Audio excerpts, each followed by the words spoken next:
자, 요한계시록 서두를 보게 되면 소아시아의 일곱 교회가 나옵니다. 요한계시록은 22장까지 기록이 되어 있는데요. 요한계시록 2장과 3장을 보면 7가지 교회에 대해서 나오고 있어요. 자, 그런데 성경에서 7은 어떤 숫자입니까? 완전수이죠. 완전수이다 보니 7교회는 바로 이 땅에 있는 모든 교회의 모습을 담고 있다고 말할 수 있는 거예요. 그냥 7교회지만 그 7교회에게만 주신 말씀이 아니라 요한계시록은 예언서입니다. 앞으로 미래에 일어날 일이에요. 따라서 에베소 교회, 라우디아 교회 뭐 이런 교회라고 하지만 1차적으로는 그 교회에게 주신 메시지가 맞아요. 하지만 그렇게만 보시면 안 되고 후대를 살아가는 바로 요즘 교회인 저와 여러분들에게 주신 메시지로 여러분들은 받으셔야 합니다. 따라서 오늘 말씀에 나와 있는 이 라오디게아 교회, 이 라오디게아 교회에 대해 보낸 서신서 아닙니까? 여러분 편지 아닙니까? 그런데 이 편지는 바로 이 땅에 살아가고 있는 저와 여러분들에게 주신 말씀이라고 보셔도 좋습니다.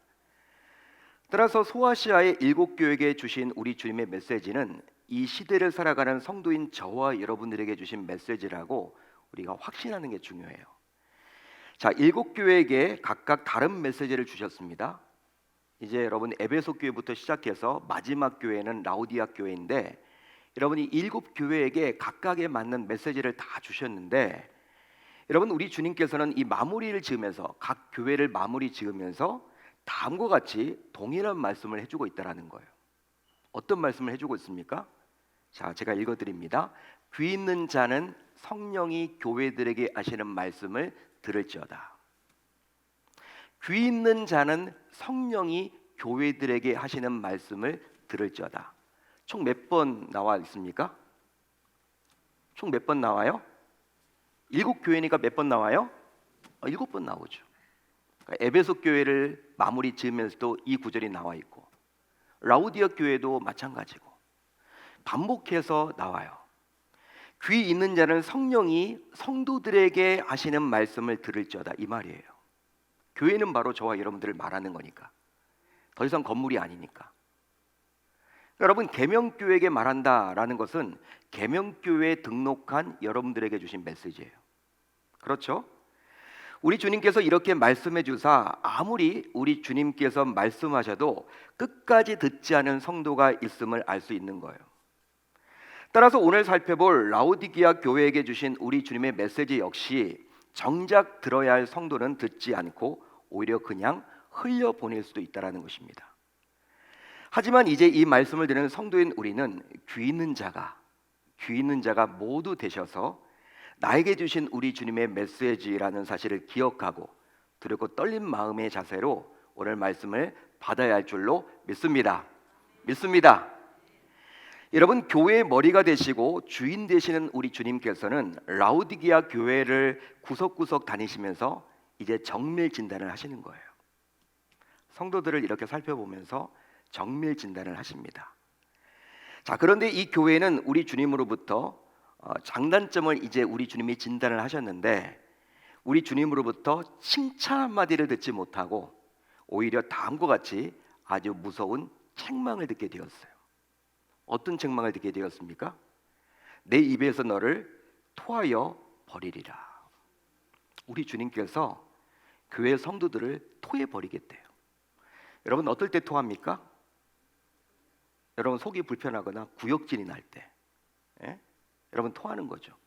이거 우리 주님의 여러분 마음이에요, 마음.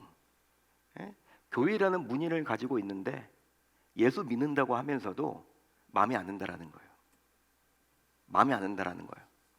여러분 이런 사람들은 천국 가겠습니까? 천국은 여러분 누가 갈 수 있어요? 하나님의 마음에 드는 사람이 가죠. 여러분 우리가 믿음이 있다고 해도 그 믿음을 점검을 누가 하세요? 내가 믿는 게 아니라 하나님께서 내 믿음을 보시는 거죠.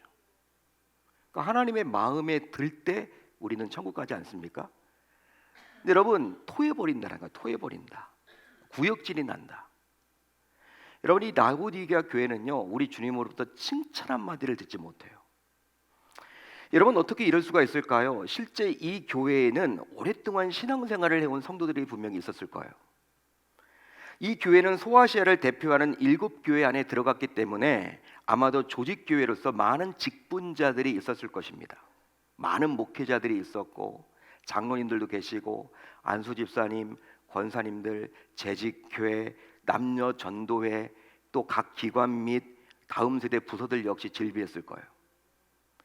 자, 그런데 어찌된 일인지 그 많은 인력과 조직들이 우리 주님으로부터 칭찬 한마디를 듣지 못합니다. 여러분 이것도 좀 이상하죠? 뭐 한 부서라도 여러분 뭐 제대로 된 부서가 있었을 텐데 그러지 못했다라는 거. 자, 그렇다면 우리 주님께서는 이 교회를 과연 어떻게 진단하셨을까요? 여러분 어떻게 진단하셨을까요?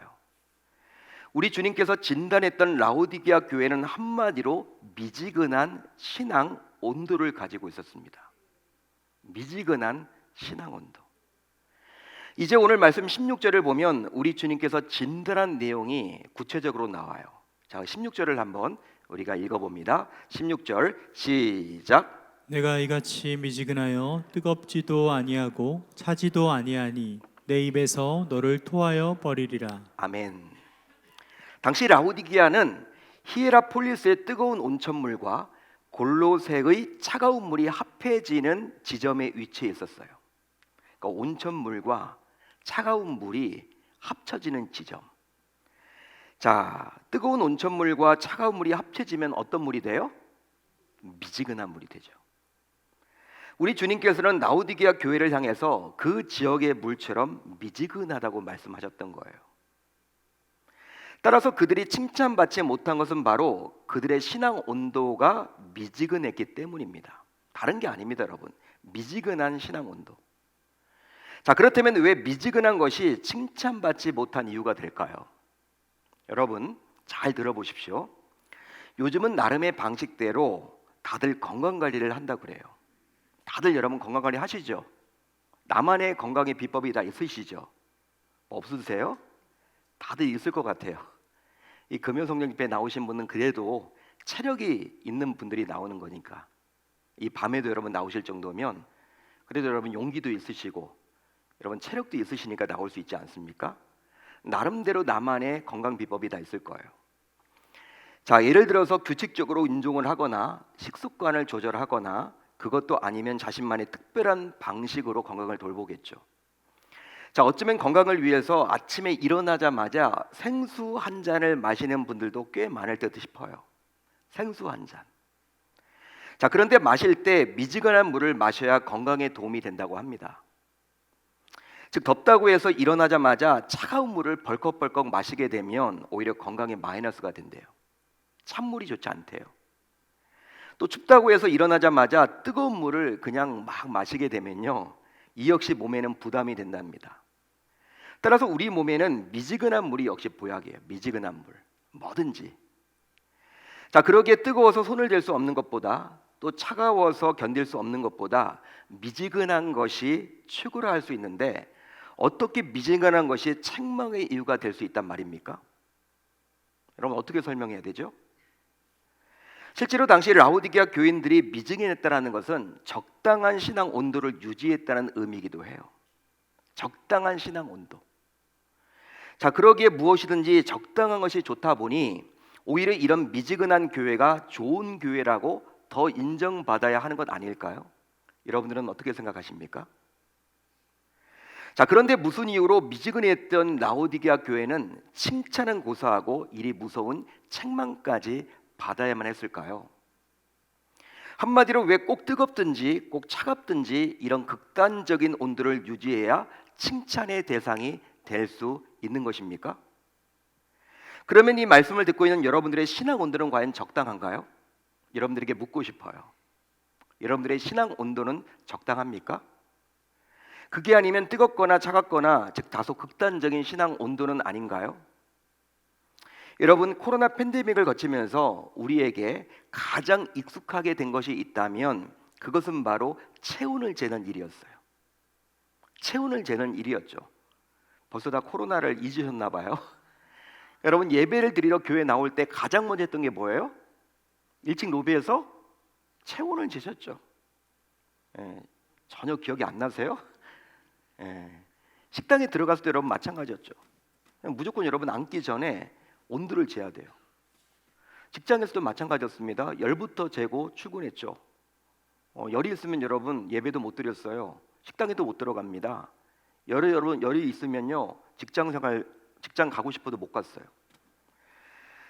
자, 체온을 제어할 때 이제 시대가 발달하면서 예전에 사용했던 알코올 온도계와 수은 온도계가 아니라 대부분 비접촉 디지털 온도계로 측정했죠.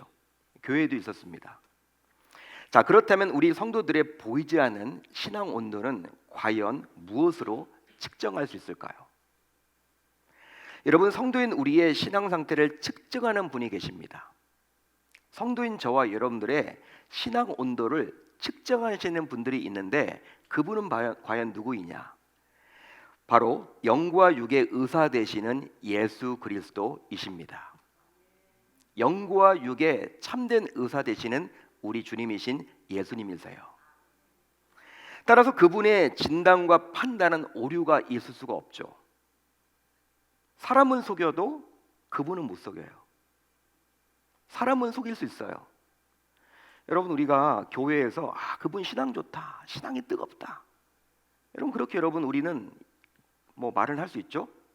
그렇지만 그게 여러분 사람들은 그렇게 여기지만 우리 주님이 그렇게 여기지 않을 수도 있다는 거예요. 사람은 여러분 그렇게 한 행동을 보고 그 사람이 진짜 그 신앙을 모르고 그렇게 보여지는 그 행동을 바라보고 야 그분 신앙 좋아라고 여길 수 있는데 우리 주님은 오류가 없죠. 그분은 정말 잘 알죠. 실제 우리의 몸이 건강하기 위해서는 적절한 온도가 유지돼야 하는 것처럼 우리의 영성 유지를 위해서 우리 주님께서 요구하시는 신앙 온도는 분명히 존재해요. 여러분 그렇죠? 라오디게아 교회의 신앙 온도가 미지근했다라는 것은 바로 그들의 신앙이 정지된 상태라는 의미를 담고 있습니다. 정지된 상태. 그 결과 당시 그들은 이미 부패와 타락의 시점을 지나고 있었기에 우리 주님으로부터 책망과 경고를 받았던 거예요. 실제로 음식의 경우 어떻습니까? 적당한 온도를 유지하지 못하게 되면 부패해버리죠. 부패해버립니다. 적당한 온도가 유지돼야 돼요. 마찬가지로 성도의 신앙 온도 역시 어느 순간 멈춰버리게 되면 세속화되거나 타락해져 버려요. 그 결과 더 이상 교회라고 할 수 없게 되는 거죠. 말은 여러분 성도라서 교회라고 이야기는 하지만 교회가 아닌 거예요. 더 이상 세상 사람들과 별반 다를 바가 없다라는 거예요. 그러기에 그 어떤 경우에도 성도의 신앙 온도는 결단코 정지되거나 멈춰서는 아니 될 줄로 믿습니다. 왜냐하면 신앙 온도가 멈춰버리게 되면 그때부터 영성이 병들어서 결국 우리 주님께서 원하시는 모습으로 살아갈 수가 없기 때문이에요. 자, 그렇다면 라오디게아 교회 성도들의 신앙 온도가 멈춰버린 이유는 과연 무엇 때문일까요? 무슨 이유로 당시 라오디게아 교회 성도들의 신앙 온도가 멈춰버렸습니까? 우선 심각한 착각에서 헤어나오지 못했기 때문입니다. 심각한 착각에서 헤어나오지 못했기 때문이에요.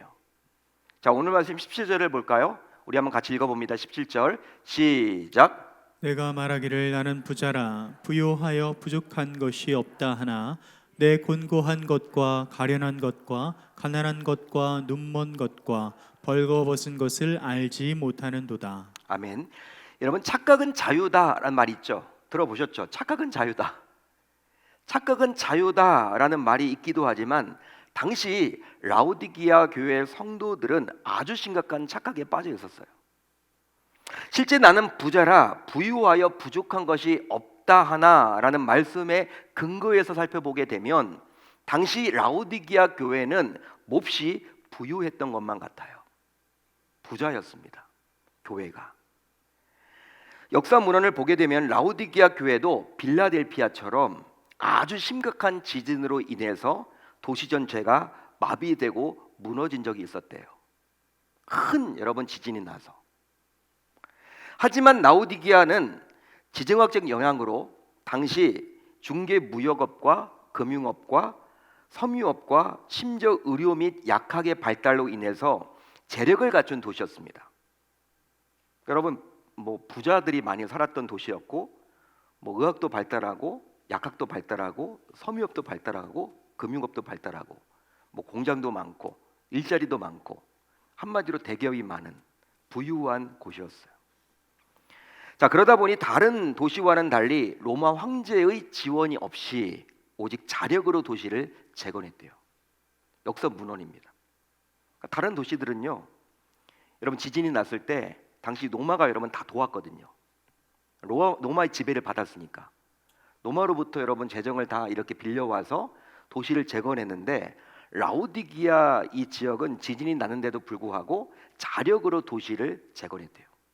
그만큼 부유한 곳이었어요. 자, 이런 도시의 경제력 때문에 결국 부유한 자들이 라오디기아 교회에도 많이 출석했고, 그 결과 교회는 덩달아 스스로를 부유하게 여겼습니다. 그러니까 돈 많은 자들이 많았던 거예요, 교회가. 자, 그러다 보니 결국 라오디기아 교회 성도들은 스스로를 생각할 때 부족함이 전혀 없다고 자부했겠죠. 한마디로 우리 교회는 최첨단 영상과 음향과 조명 장비를 갖춘 예배당이 있어. 우리 교회는 항상 뭐든지 할 수 있어. 넓디 넓은 주차장이 있어. 초보 운전자도 쉽게 와서 주차할 수 있는 큰 주차장이 있어.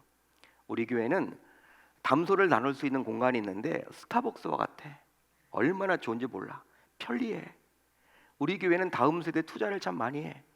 아이들 도서관도 다 비치가 돼 있고, 아이들이 와서 그냥 와서 책도 읽고 뭐 다 즐길 수 있도록, 그 부모들이 그냥 와서 그냥 하루 종일 있어도 뭐 질리지 않을 만큼 시설이 정말 너무 좋아.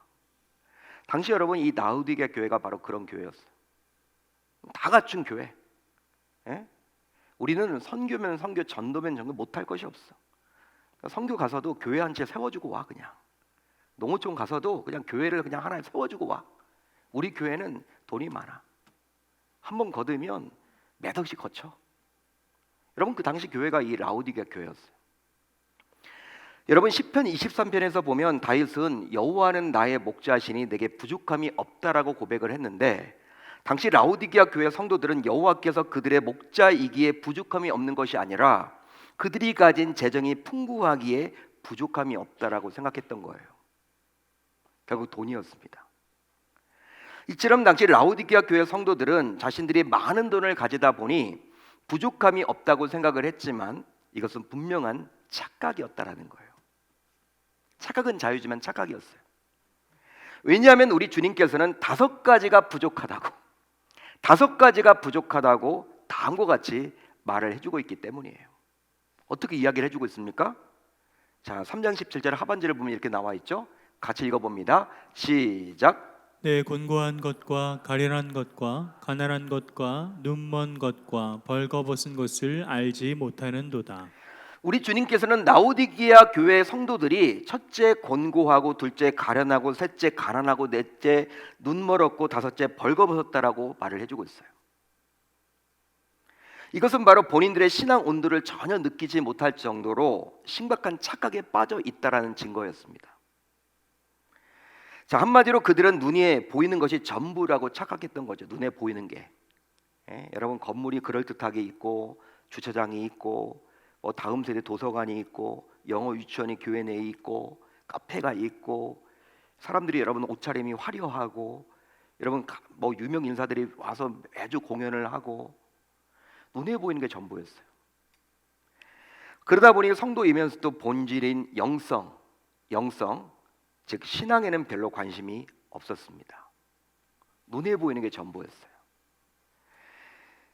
자, 쉽게 말하면 나름 살만하니까 스스로의 신앙 온도가 내려갔는지 혹은 올라갔는지에 대해서 전혀 관심이 없게 되어서 그 결과 명색뿐인 성도가 되어버린 셈이에요. 할렐루야, 할렐루야. 그뿐 아니라 라오디게아 교회 성도들의 신앙 온도가 멈춰버린 또 다른 이유가 있는데, 그것은 바로 무엇이었느냐? 영적 귀머거리였기 때문입니다. 영적 귀머거리였어요. 영적인 귀머거리.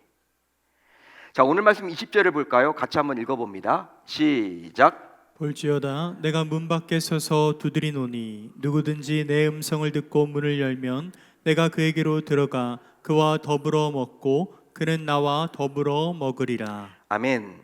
우리 주님께서는 이런 그들의 착각을 깨우쳐 주고자 어떻게 했습니까?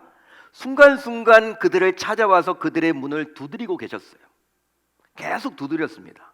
우리 주님께서 그들이 지금 착각하고 있으니까 그걸 깨우치기 위해서. 하지만 라오디게아 교회 안에는 이런 두드리는 음성을 듣는 자가 없었습니다. 그 누구도 듣지 못해요. 우리 주님께서 계속 문을 두드리시는데 그걸 듣지 못해요. 그 이유는 바로 그들은 형식적인 예배 생활에 빠져서 말씀을 귀로만 들었을 뿐 말씀을 전혀 깨닫지 못하는 영적 귀머거리였기 때문이에요. 매주 여러분 예배를 드리죠. 강단에서 선포된 말씀을 듣죠.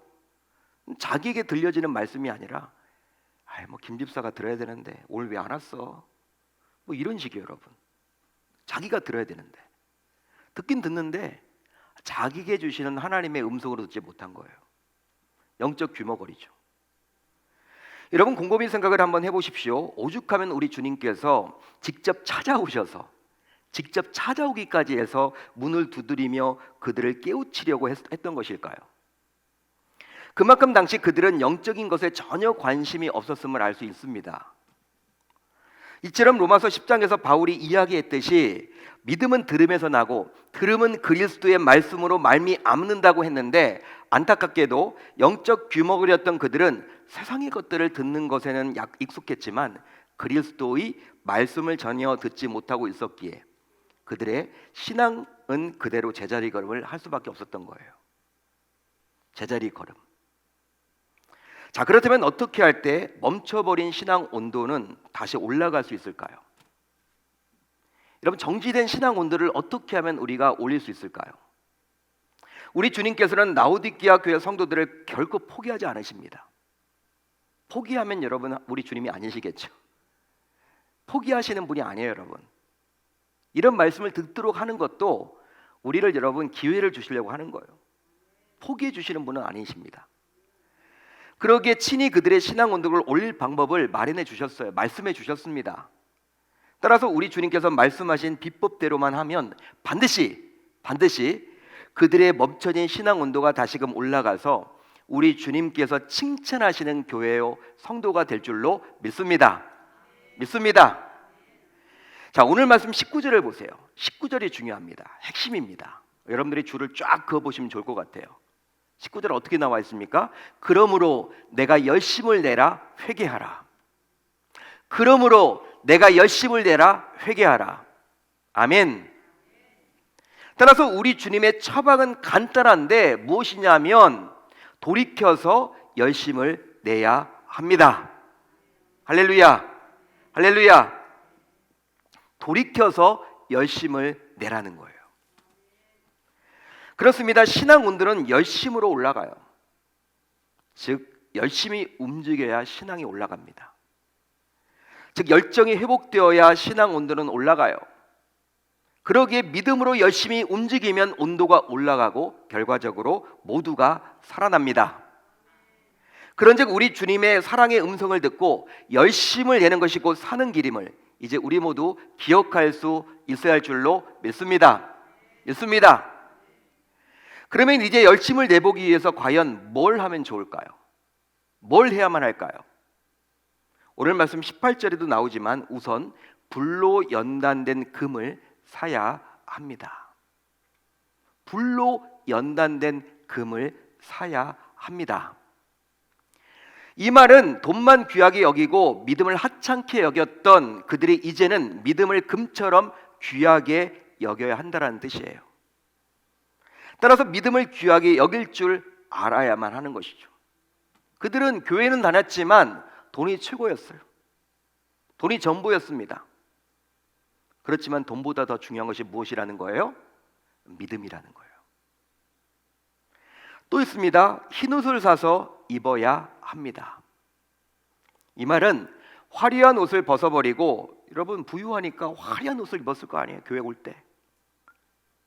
여러분 그게 중요한 게 아니라 오직 주님의 피로 깨끗하게 씻음을 받아서 정결하고 깨끗한 옷으로 바꿔 입어야 한다는 거예요.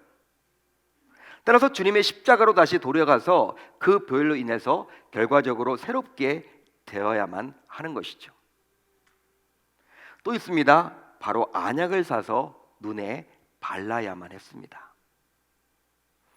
라오디게아에는 의학도 발달해서 눈병을 고치는 당시 부르기아 가루로 알려진 안약으로 유명했대요. 여러분 그 당시도 눈병이 있었을 거 아닙니까? 라오디게아에서 이렇게 나온 부르기아 가루라는 약이 있는데 이 약을 넣으면요 그냥 이 눈곱 같은 게 여러분 다 없어져요. 예? 안과 질환이 다 사라져요. 이 약이 여러분 아주 잘 팔렸대요. 자, 그런데 우리 주님께서는 이런 육안에 도움을 주었던 안약뿐만 아니라 영안이 밝아지도록 안약을 사서 눈에 바르라고 이야기를 해주고 있어요. 이것은 바로 영성을 회복하라는 우리 주님의 심정이 담긴 촉구입니다. 믿으시면 아멘. 결국 열심을 내기 위해서 이런저런 노력을 기울이사 그 결과 신앙 온도를 높이게 되면 정말 놀랍게도 우리 주님께서 다음과 같이 약속을 해주십니다. 복을 여러분 주세요. 어떤 복을 주십니까? 어떤 약속을 해주십니까? 자, 21절을 볼까요? 같이 한번 읽어봅니다. 시작. 이기는 그에게는 내가 내 보좌에 함께 앉게 하여 주기를 내가 이기고 아버지 보좌에 함께 앉은 것과 같이 하리라. 아멘. 이기는 그에게는 내가 내 어떻게 나와 있어요? 보좌에 함께 앉게 하여 주기를. 여러분 우리 주님께서 자신의 보좌에 함께 앉도록 해 주신다라고 우리에게 약속해 주고 있습니다. 할렐루야. 할렐루야. 그러니까 우리 주님이 앉는 그 보좌에 함께 앉도록 해 주시겠다라는 거예요. 여러분 이것보다 여러분 더 큰 복이 어디 있습니까? 우리 주님이 앉는 의자가 있는데 거기에 함께 앉도록 해 주신다니까요. 여러분 패밀리로 만들어 주신다라. 패밀리, 영가족, 영적 가족. 우리 주님이 지금 이 복을 약속해 주고 있어요. 사랑하는 성도 여러분, 어쩌면 지금 성도인 우리 역시 라오디게아 교회 성도와 다를 바가 없다는 생각을 한번 해봤어요. 그렇다면 혹시 성도인 우리의 신앙 온도는 과연 몇 도일까요? 신앙 온도 몇 도입니까? 만일 우리 주님께서 친히 측정하신다면 몇 도가 찍힐 것만 같습니까? 우리 주님이 여러분 딱 비접촉 온도계를 가지고 딱 여러분들의 마음을 딱 재보신다면 여러분들의 신앙은 지금 어느 정도 될 것 같아요? 우리 주님의 측정 결과 행여나 신앙 온도가 멈춰 있지는 않나요? 혹 만약 성도인 우리의 신앙 온도가 멈춰 있다면 대부분 두 가지 이유 때문이라 할 수 있는데요. 대부분 두 가지일 거예요. 우선 처음부터 열심을 내지 못한 경우죠. 어쩌면 대부분의 모태 신자들이 여기에 속할 수도 있을지 모르겠습니다. 모태 신자, 난 모태 신자. 여러분 이 모태 신자들이 여러분 그냥 뭐 교회는 다니고 여러분 이런 분들은 흔들림은 없어요. 그렇지만 이게 여러분 우리 주님이 측정했을 때 그냥 멈춰 있을 수가 있어요. 그렇겠죠? 다음으로 예전에는 열심히 신앙생활을 했다가 이제 어느 순간 지쳐서 소진된 경우입니다. 예전에는 열심히 신앙생활을 했을 때는 막 여러분 신앙이 좋았는데 높았는데 어떤 문제로 인해서 낙심이 와가지고 그냥 멈춰진 경우들이 있죠. 이 경우는 바로 예전부터 어떤 계기로 믿게 되어서 열심히 신앙생활을 했었지만 어느 순간 찾아온 그러한 낙심과 어떤 문제로 인해서 이제 마지못해서 신앙생활을 하고 있다고 볼 수도 있겠죠. 만일 이 말씀을 듣는 여러분들의 신앙 온도가 현재 멈춰져 있다면 앞의 두 가지 가운데 과연 어느 쪽에 가깝습니까? 나는 모태신자 쪽에 가깝습니까? 아니면 예전에는 뜨거웠는데 지금은 어떤 문제로 인해서 뜨겁지 못하고 있습니까? 여러분 성도인 우리의 신앙생활에 대해서 정확하게 진단하실 수 있는 분은 목회자인 저도 아니고요. 우리 장로님들도 아니고 오직 우리 주님이세요.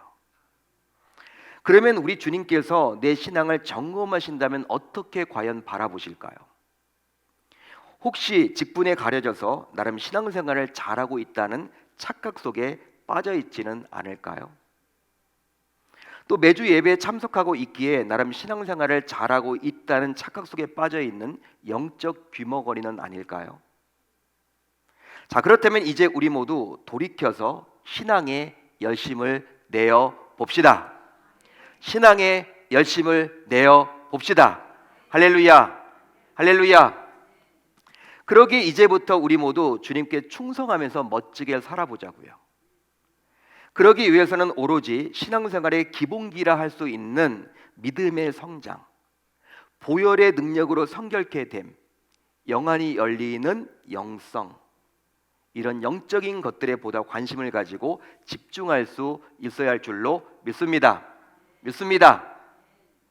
그럴 때 어느 순간 멈춰버린 나의 신앙 온도가 올라가서 결과적으로 우리 주님께서 성도인 우리를 친히 높여주시고 우리와 함께 해주시리라 저는 확신합니다. 여러분, 이제 오늘이 12월 13일이에요. 12월 13일이기에 본격적인 연말 시즌에 접어들게 되었어요. 여러분, 금방 지나갈 겁니다.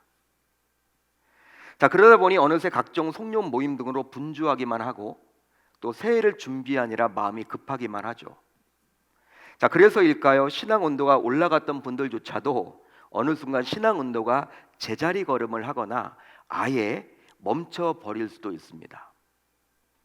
심지어 코로나 상황이 지난 지 상당의 시간이 흘렀는데도 불구하고 여전히 신앙이 회복하지 못한 채 신앙 온도가 멈춰 계신 분들도 있을지도 모르겠어요.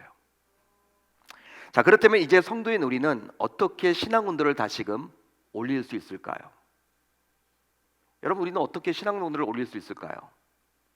비법이 있으니 그것은 바로 믿음으로 열심히 움직여야만 합니다. 믿음으로 열심히 움직여야만 합니다. 따라서 여러모로 분주하시겠지만 오히려 주일 예배뿐만 아니라 각종 공예배 및 교회 행사에 적극적으로 참여해야만 하겠죠. 할렐루야, 할렐루야. 즉 성탄 감사 예배, 은퇴 감사 예배, 리딩 지저스 수료식, 양육훈련 수료식, 사랑의 연탄 나눔과 같이 애정된 예배 및 행사에 참여함으로 믿음으로 반응해 주시길 바랍니다. 믿음으로 여러분 움직이시는 것밖에 답이 없어요. 여러분, 온도를 높이려면요 우리 몸도 막 뛰어야 되잖아요. 여러분 뛰면 여러분 이제 막 더워지잖아. 마찬가지로 여러분 마찬가지예요. 그러니까 여러분 우리의 믿음의 온도가, 신앙 온도가 멈춰져 있다면 우리가 뛰어야 돼요. 열심히 해야 돼요. 예배도 여러분 그냥 한 번 나오셨다면 그 한 번으로 만족하지 마시고 여러분 모든 공예배 한번 다 나와보세요. 분주하지만 바쁘지만 도전을 해보세요. 교회 행사가 있다, 나랑은 상관없다, 그런 생각을 갖지 마시고 적극적으로 참여를 해보시기를 바랍니다. 그 결과 정말 놀랍게도 멈춰진 신앙 온도, 우리의 신앙 온도가 다시 올라가는 기적을 맛보게 될 줄로 믿습니다. 그런즉 성도인 우리 가운데 오늘 말씀을 듣고 이제 멈춰있는 신앙 온도를 다시 올리기로 다짐하고 결단했다면 이 연말에 다른 것에 에너지를 빼앗기지 마시고 신앙의 기본기인 교회 중심, 예배 중심, 말씀 중심, 기도 중심으로 살아내므로 말미암아 결국 신앙 온도가 올라가는 역사를 만들어가야 할 줄 우리 주님의 이름으로 축원합니다. 그것만이 우리가 살 길이에요. 우리 주님이 토해버리고 싶다라고 말을 했습니다. 신앙은 멈춰져서는 안 돼요.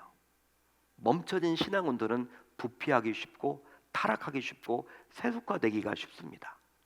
이 연말에 다른 것에 에너지를 빼앗기지 마시고 정말 여러분들이 신앙의 기본기인 영성, 예배, 기도, 말씀 이런 것에 한번 도전해 보시길 바라고, 나와는 상관없는 행사가 아니라 나에게 주신 기회임을 여러분들이 기억하셔서 그걸 붙잡고 참석하심으로 말미암아 우리의 멈춰진 신앙 온도가 다시금 올라가서 우리 주님의 마음을 흡족해 하는 저와 여러분들이 다 되실 수 있기를 바랍니다. 그렇게 하겠다라고 결단하고 다짐하는 저와 여러분들이 다 되실 수 있기를 우리 주님의 이름으로 축원합니다.